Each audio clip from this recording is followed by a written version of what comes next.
Hello everyone, welcome back to my channel. Hope so you are doing great for your NOSET preparation. So today's our topic that is a various procedures. तो एक बच्चे का doubt आया था कि मतलब कि लंबर पंक्चर हो गया, renal biopsy, liver biopsy, thoracocentesis, ICD, उसमें लाइक क्या पोजीशन होना चाहिए, क्या नीडल इंसर्शन साइट होना चाहिए, सो बहुत कंफ्यूजिंग है, तो आप बता दो। तो उससे रिलेटेड आज एक वीडियो आई है जिसमें जितने भी प्रोसीजर्स है, important procedures for the nursing related to like fundamental of nursing से रिलेटेड, जिसमें इंपॉर्टेंट क्या कॉमन पोजीशन यूज करते हैं, क्या नीडल इंसर्शन साइट होता है, वो हम डिस्कस करेंगे, ठीक है ना। So first the most important that is the lumbar puncture. So lumbar puncture में आपको क्या पता होना चाहिए, सबसे पहले लंबर पंक्चर जो हम नीडल इंसर्ट करते हैं वो कहाँ इंसर्ट करते हैं, इन द सब अरकनॉइड स्पेस में। सब अरकनॉइड स्पेस में हम नीडल इंसर्ट करते हैं, दैट इज द क्योंकि नीडल जो है ये नीडल इंसर्ट करते हैं एंड ये इंसर्ट करके हम वहां से सीएसएफ विड्रॉ करते हैं, ठीक है ना। So lumbar puncture is done like therapeutic के लिए भी कर सकते हैं और डायग्नोस्टिक पर्पस के लिए भी कर सकते हैं ना। सो हम इससे सीएसएफ प्रेशर भी मेजर कर सकते हैं, सीबीपी भी मेजर कर सकते हैं ना। So that is the lumbar puncture. इससे इंपॉर्टेंट चीज क्या है कि नीडल इंसर्शन साइट क्या होता है इन एडल्ट और इन पीडियाट्रिक्स। सो एडल्ट में जो नीडल इंसर्शन साइट है दैट इज बिटवीन L3 और L4। सो बिटवीन L3 और L4 के बीच में एडल्ट में नीडल इंसर्शन साइट है, और बच्चों में जो स्पाइनल कोड है वो थोड़ा और नीचे होता है। सो इसलिए in children less than 2 years जो नीडल इंसर्शन साइट है that is L4 L5, between L4 L5. So that the needle insertion site very important. Coming to the position, so position क्या होना चाहिए? So position the most common position है that is the left lateral recumbent position, जिसमें जो head है ना, जो chin है वो चेस्ट को ऐसे टच करेगी, और जो लेग है जो लेग है उसको फ्लेक्स करके एब्डोमेन को टच करेगी, तो लाइक सी शेप पोजीशन बन जाती है, शी शेप पोजीशन बन जाती है। या फिर सेकंड है सिटिंग पोजीशन, तो सिटिंग पोजीशन में भी कर सकते हैं, both are the best position, left lateral recumbent और सी शेप पोजीशन या फिर सिटिंग पोजीशन, ठीक है। जो हमारा लंबर पंक्चर कॉन्ट्रा इंडिकेटेड कब होता है, जो बिल्कुल absolute contraindicated in case of increase intracranial pressure. So अगर आईसीपी इंक्रीज होता है तो लंबर पंक्चर नहीं करते हैं, क्योंकि ब्रेन हर्निएशन हो सकता है। उसके अलावा अगर कोएगुलोपैथी डिसऑर्डर हो, ब्लीडिंग डिसऑर्डर हो तो भी नहीं करते हैं, या फिर इन्फेक्शन नियर द साइट जहां पे हमें नीडल इंसर्ट करना है वहां पे अगर इन्फेक्शन हो रखा है तो भी हम लंबर पंक्चर नहीं करते हैं। So that's the Contra indication. Complication क्या है? So most common complication exam में पूछते हैं। So most common complication of lumbar puncture is headache, that is the post dural puncture headache, है ना। So post dural puncture headache, so that's why during lumbar puncture ये position होती है, during lumbar puncture हमारा ये वाला position होता है, that is the left lateral recumbent और शी शेप पोजीशन और sitting position. But after lumbar puncture क्या पोजीशन होती है, दैट इज द सुपाइन और flat position, very important to prevent the headache, to prevent the post dural puncture headache. Patient को हम बोलते हैं कि आपको फ्लैट लेटना है for at least like 8 to 12 hours भी बोलते हैं कि फ्लैट लेटना है। इवन आपको हेड के नीचे भी पिलो डालना नहीं है, एकदम फ्लैट सुपाइन पोजीशन में लेटना है, ठीक है ना। और कॉफी पीने के लिए भी हम बोलते हैं, सो दैट हेडेक थोड़ा ना हो। सो that is the position after lumbar puncture, ठीक है ना। ये हमारा नीडल होता है जो जिससे हम लंबर पंक्चर करते हैं। सो बेसिकली एडल्ट में हम येलो वाला यूज करते हैं, है ना, 20 गेज का। सो 20 और 22 गेज का हम एडल्ट में यूज करते हैं। सो ये आपको रिगार्डिंग लंबर पंक्चर के रिगार्डिंग पता होना चाहिए। Coming to the second one that is liver biopsy. So liver biopsy तो हम या तो परक्यूटेनियस भी कर सकते हैं, परक्यूटेनियस हम नीडल इंसर्ट करके हम बायोप्सी ले सकते हैं, या फिर ट्रांसजुगुलर भी कर सकते हैं। अगर किसी में ब्लीडिंग डिसऑर्डर है, अगर हम उसमें परक्यूटेनियस नहीं कर सकते तो हम ट्रांसजुगुलर भी जाके बायोप्सी ले सकते हैं, या फिर लेप्रोस्कोपी के थ्रू भी कर सकते हैं। तीनों टेक्निक्स है, this all the 3 techniques to take the liver biopsy, ठीक है ना। बट अगर हम परक्यूटेनियस के थ्रू करते हैं तो क्या पोजीशन होना चाहिए, दैट इज वेरी इंपॉर्टेंट। तो पोजीशन क्या होता है, पोजीशन होता है सुपाइन होगा patient with right hand under the head, very important. Patient को एकदम सीधा लेटाते हैं, और क्योंकि जो हमारा लीवर वो राइट साइड है तो राइट वाला पार्ट को एक्सपोज करना है, अच्छे से एक्सपोज करना है, सो दैट अच्छे से हम नीडल इंसर्ट करके बायोप्सी ले सके। तो जो हेड है ना उसको हम हेड के नीचे रखते हैं और सुपाइन पेशेंट लेता है, सो दैट वो पार्ट अच्छे से एक्सपोज हो जाए, ठीक है ना। So supine with right hand under the head, ठीक है ना। एंड जब नीडल को इंसर्ट करते हैं ना, उस टाइम हम पेशेंट को बोलते हैं वल्सलवा मैनूवर करने के लिए, that is exhale and hold the breath for 5 to 10 second, so that जो डायफ्राम है वो थोड़ा ऊपर डिस्प्लेस हो जाए, सो दैट न्यूमोथोरेक्स के चांसेस क्या हो सकता है, मिनिमाइज हो सकता है। सो न्यूमोथोरेक्स को मिनिमाइज करने के लिए और डायफ्राम इंजर होने से प्रिवेंट करने के लिए हम पेशेंट को वल्सलवा मैनूवर बोलते हैं ड्यूरिंग लीवर बायोप्सी। ठीक है, देन हम कहाँ पे नीडल इंसर्ट करते हैं, नीडल इंसर्शन साइट क्या होता है, that is the 7th to 9th intercostal space in mid axillary line under ultrasound guided, very very important. ऐसे नहीं कि मतलब 7 to 9 इंटरकोस्टल स्पेस है तभी भी कर दिया, यूएसजी गाइडेड ही होना चाहिए, ठीक है ना। So 7 to 9 intercostal space in mid axillary line is the liver is the needle insertion site in liver biopsy, ठीक है। ओके, देन लीवर बायोप्सी कर लिया, उसके बाद हम पेशेंट को क्या पोजीशन देंगे, सो आफ्टर क्या होगा, आफ्टर लीवर बायोप्सी क्या पोजीशन होगा, so after liver biopsy position होती है हमारी right lateral position with small pillow under the puncture side to prevent the bleeding. तो उस साइड से ब्लीडिंग हो सकता है, तो उस साइड को हमें प्रेशर लगाना है। सो राइट साइड में हुआ था, राइट साइड में लीवर बायोप्सी हुई थी, तो राइट लेटरल पोजीशन देंगे with small pillow under the puncture side, so that अच्छे से वहां पे प्रेशर लगे रहे एंड ब्लीडिंग ना हो, क्योंकि ब्लीडिंग होने के चांसेस बहुत ज्यादा होता है। तो क्या क्या कॉम्प्लिकेशन देखने को मिलता है after liver biopsy, that is the pain हो सकता है, ब्लीडिंग हो सकती है, न्यूमोथोरेक्स हो सकता है एंड इवन बाइल लीकेज भी हो सकता है। सो ये सारे हमारे कॉम्प्लिकेशन है। यहाँ से एमसीक्यू एक बार आ रखा था एग्जाम में कि which all are the complication of liver biopsy after liver biopsy except, तो उसमें ये सारी चीजें थी, pain, bleeding, pneumothorax, bile leakage, except में एक था, तो पता होना चाहिए क्या क्या कॉम्प्लिकेशन होता है, ठीक है। कॉन्ट्रा इंडिकेटेड कब होता है, कब हम लीवर बायोप्सी नहीं कर सकते हैं, सो लाइक अगर ब्लीडिंग डिसऑर्डर है, वेरी इंपॉर्टेंट, ब्लीडिंग डिसऑर्डर है, या फिर वस्कुलर ट्यूमर ऑफ लीवर, अगर लीवर में कोई ट्यूमर है तो आपने लाइक बायोप्सी लिया तो वो पूरा फैल सकता है ना, तो वस्कुलर ट्यूमर ऑफ लीवर या फिर ब्लीडिंग डिसऑर्डर में हम लीवर बायोप्सी नहीं करते हैं, ठीक है ना। So that is all about the liver biopsy. Coming to third one, that is the thoracocentesis. Thoracocentesis और pleural tapping. So basically अगर lungs में अगर like air हो गया या फिर water हो गया या फिर ब्लड हो गया, अगर वो एक्यूमुलेट हो जाता है, सो इन दैट केस हम क्या करते हैं, प्लूरल टैपिंग या फिर थोरैकोसिंथेसिस करते हैं, मतलब कि नीडल इंसर्ट करके जो भी एयर, वाटर या फिर ब्लड है उसको रिमूव करते हैं, सो दैट इज द थोरैकोसिंथेसिस, है ना। सो प्लूरल कैविटी से एयर, वाटर या फिर ब्लड को निकाला इज नोन एज थोरैकोसिंथेसिस। तो ये तो डायग्नोस्टिक के लिए भी कर सकते हैं, थेराप्यूटिक के लिए भी कर सकते हैं। डायग्नोस्टिक मतलब कि जो भी फ्लूइड एक्यूमुलेटेड है उसको निकाल के टेस्ट करना कि वो कैसा है, लाइक बैक्टीरियल है, वायरल है, क्या है, या फिर थेराप्यूटिक मतलब बहुत ज्यादा फ्लूइड एक्यूमुलेटेड है तो निकालना, है ना, थेराप्यूटिक पर्पस के लिए भी कर सकते हैं। सो इंपॉर्टेंट पॉइंट की ड्यूरिंग थोरैकोसिंथेसिस क्या पोजीशन होना चाहिए, सो ड्यूरिंग क्या पोजीशन होना चाहिए, ड्यूरिंग हमारा पोजीशन होना चाहिए ऑर्थोपेडिक या फिर sitting upright position and lean slightly forward with arm supported on table as you can see in this picture. So that is the sitting upright, arm आगे है एंड थोड़ा सा ऐसे सपोर्टेड है, so that is the during position.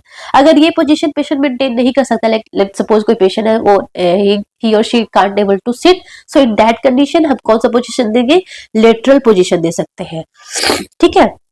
So lateral position on unaffected side, very important, with head elevated to 30 to 45 degree and arm raised over the head to pull the ribs apart. So ये दो position होते हैं, lateral position या फिर supine position भी दे सकते हैं ना। सो लेटरल पोजीशन और सुपाइन पोजीशन भी हो सकता है, विथ हेड थोड़ा सा एलिवेटेड होगा और जो आर्म है वो ऊपर होता है, सो दैट जो रिब्स है वो सेपरेटेड हो, सो दैट हम अच्छे से नीडल को इंसर्ट कर पाए।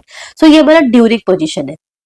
अब नीडल इंसर्ट कहाँ पे करेंगे, सो नीडल इंसर्ट कहाँ पे करेंगे, दैट इज की वेरी इंपॉर्टेंट इन न्यूमोथोरेक्स, अगर एयर है, यू नो न्यूमोथोरेक्स मतलब न्यूमो मतलब air in the thoracic cavity, air in the pleural cavity. तो अगर न्यूमोथोरेक्स होगा तो हम नीडल कहाँ पे इंसर्ट करेंगे, सो जो हमारी जो न्यू गाइडलाइंस है ना, जो मॉडर्न गाइडलाइंस है उसके अकॉर्डिंग क्या है, 5th इंटरकोस्टल स्पेस। पहले कहाँ करते थे, पहले करते थे 2nd intercostal space in mid clavicular line, very important, पहले 2nd intercostal space mid clavicular line में करते थे, बट वहां पे थोड़ा थिक लाइक वहां पे थिक होती है, इसलिए अब वहां पे नहीं करते, अब कहाँ पे करते हैं, fifth intercostal space in mid axillary line में करते हैं। So this is very important. अगर आपके एग्जाम में ऑप्शन में अगर fifth intercostal space mid axillary line anterior axillary line होगा तो आपको ये टिक करना है, बट अगर ये नहीं होगा देन आपको second intercostal space mid clavicular line करना है, otherwise fifth intercostal space anterior axillary line होता है।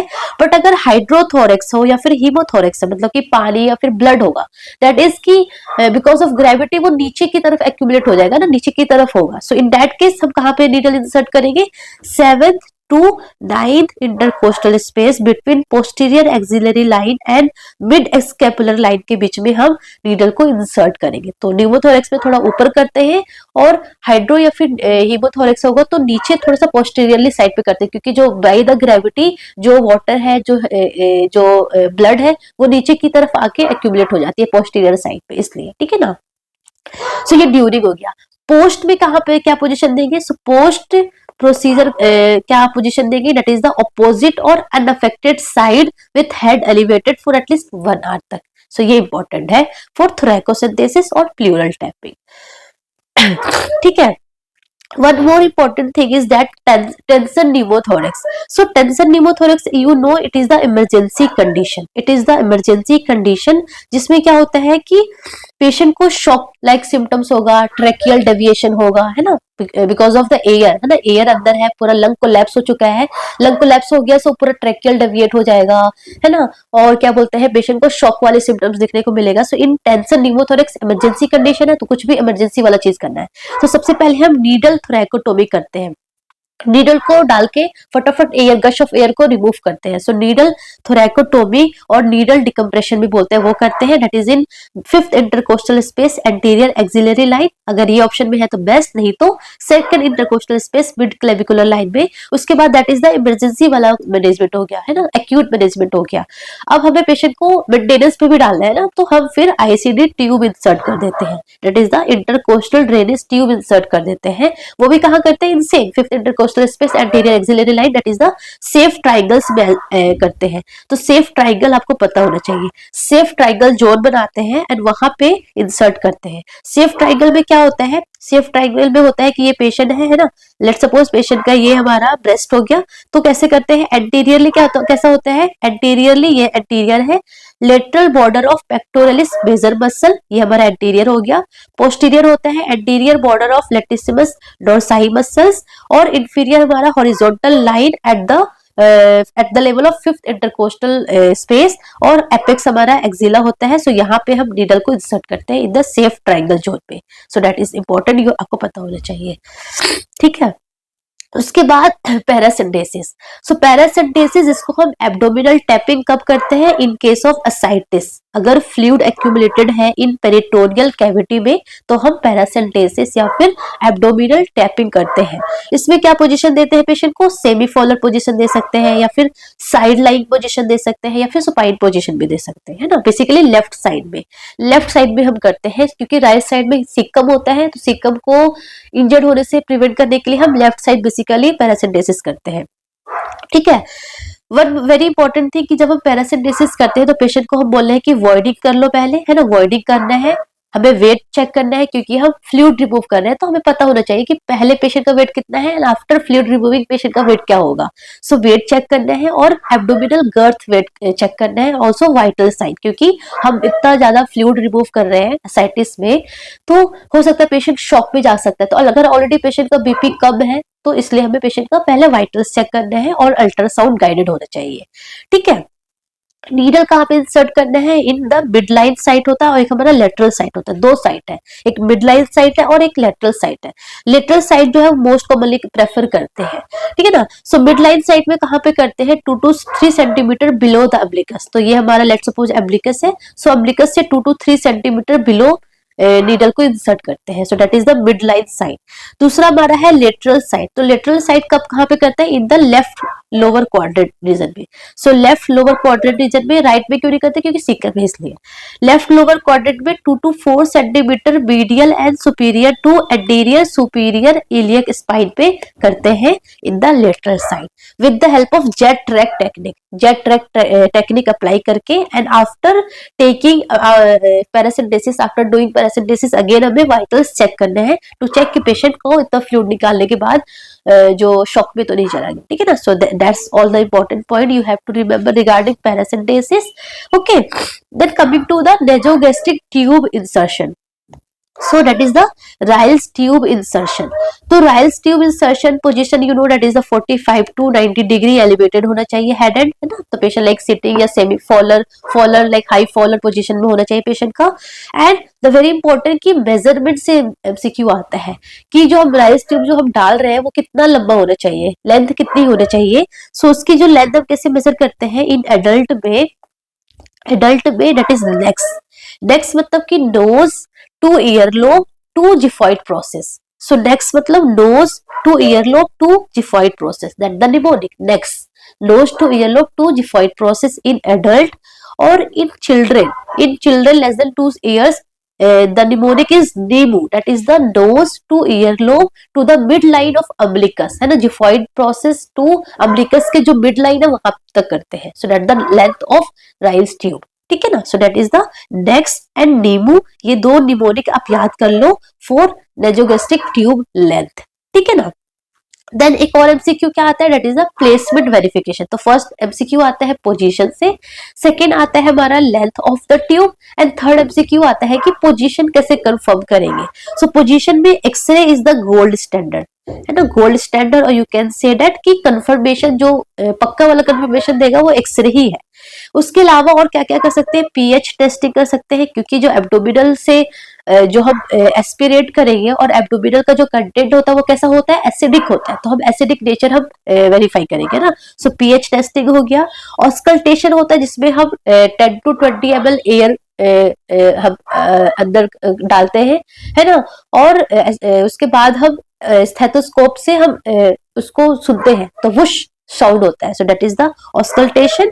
और थर्ड फोर्थ हमारा मेथड है एस्पिरेट। तो हम एस्पिरेट लेंगे एंड उस एस्पिरेट को हम चेक करेंगे, विजुअली हम इंस्पेक्ट करेंगे कि वो कैसा है, लाइक क्लाउडी हो गया, ग्रीन, 10 ऑफ कलर होना चाहिए। बेसिकली हमारा गैस्ट्रिक सिक्रेशन, है ना। सो ये सारा मेथड है, but the x ray is the gold standard method, ठीक है। सो ये हमारा रिगार्डिंग Ryle's ट्यूब इंसर्शन हो गया। Coming to renal biopsy. So renal biopsy during position क्या होता है, क्योंकि रीनल जो हमारा जो किडनी है वो रेट्रोपेरिटोनियल है, पीछे की तरफ होते हैं। सो रेट्रोपेरिटोनियल ऑर्गन्स है हमारा किडनी। सो दैट्स वाई जो पोजीशन होता है during renal biopsy that is the prone position होता है, उल्टा पेशेंट लेटेगा, प्रोन पोजीशन विथ पिलो और sandbag under the patient abdomen, so that वो जो पार्ट है वो एक्सपोज हो जाए, है ना, जहाँ पे किडनी है वो पार्ट एक्सपोज हो जाए, ठीक है। अगेन जैसे हमने लीवर बायोप्सी के टाइम पेशेंट को बोला था कि वल्सल्वा मैनूवर करना है, same in the renal biopsy also patient को हम वल्सल्वा मैनूवर के लिए बोलेंगे एंड अंडर अल्ट्रासाउंड गाइडेड हम नीडल को इंसर्ट करेंगे। अगेन नीडल कहाँ पे इंसर्ट करेंगे, in the left lower pole of kidney. तो लेफ्ट किडनी में करेंगे, क्यों, क्योंकि राइट किडनी के पास लीवर भी है, तो मे भी लीवर की इंजर्ड हो सकता है। तो लीवर को इंजर्ड होने से बचाने के लिए हम लेफ्ट किडनी को ज्यादा प्रेफर करते हैं फॉर रीनल बायोप्सी। कहाँ पे करते हैं, left lower pole of kidney, lower pole पे करते हैं, बिटवीन लोअर पोल कहाँ पे होगा, in the 12th rib and iliac crest के बीच में, that is the T11 to L2 के बीच में हम नीडल को इंसर्ट करते हैं, ठीक है। पोस्ट पोजीशन क्या देना है, पोस्ट हमें पेशेंट को सुपाइन पोजीशन देना है and sandbag apply at the insertion site to prevent the bleeding, ठीक है ना, for 4 to 6 hours. And patient को बेड रेस्ट भी बोला है 4 to 6 आवर्स, क्योंकि पेशेंट मूव करेगा तो ब्लीडिंग होने के चांसेस हो जाता है, ठीक है। एंड हमें ब्लड इन यूरिन के लिए हमें मॉनिटर करते हैं।